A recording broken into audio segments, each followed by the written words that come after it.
So this time I'm screaming, like I'm screaming because I'm like, oh no, like what is happening now? Like it was at this point, I kind of just knew, like I'm I'm not going up, I'm going down. So where else am I going at this point? So I'm falling into the ground further and further and further. I can't breathe at all. Like I feel like I'm bumping into stuff, like whatever is pulling me on the way down. It's all hitting me. And then this also feels like years of me falling again. And then I start seeing a whole bunch of bodies. Like it was a bunch of people falling with me. It was people falling all around me, all screaming.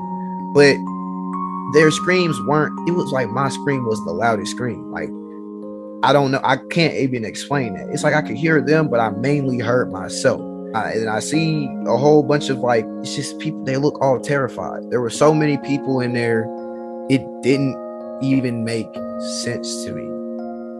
I even myself started to try to pray. And then he wasn't listening, because at that point it was too late for me. Like that was my final destination.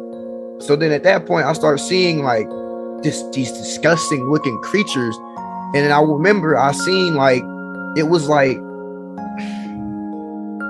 it's like this creature that had the body of a gorilla with other like with the head of a bull, and it had like other parts to it.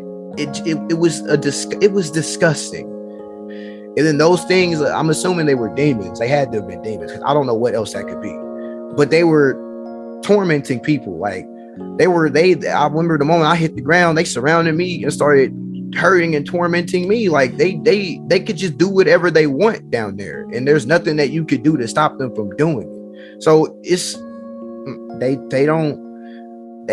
hate us. They hated me, because everybody else in there was screaming. I'm assuming they're attacking everybody. But just the fact that you are there in itself, knowing that you can't get out, knowing that there's nothing that you could do, knowing that you will never see your family again, knowing that you'll never have a moment of happiness again, knowing the fact that every moment, and there isn't a sleep, you don't sleep, it's every waking moment. So forever, permanently, you just can't do anything. Like there isn't anything that you could possibly do at all. Nothing at all. Like you're done. Like I cannot emphasize that at all. You can't do anything.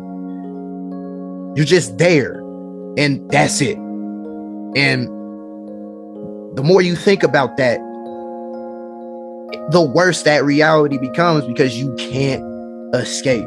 You can't call to Jesus, because he will not come and get you.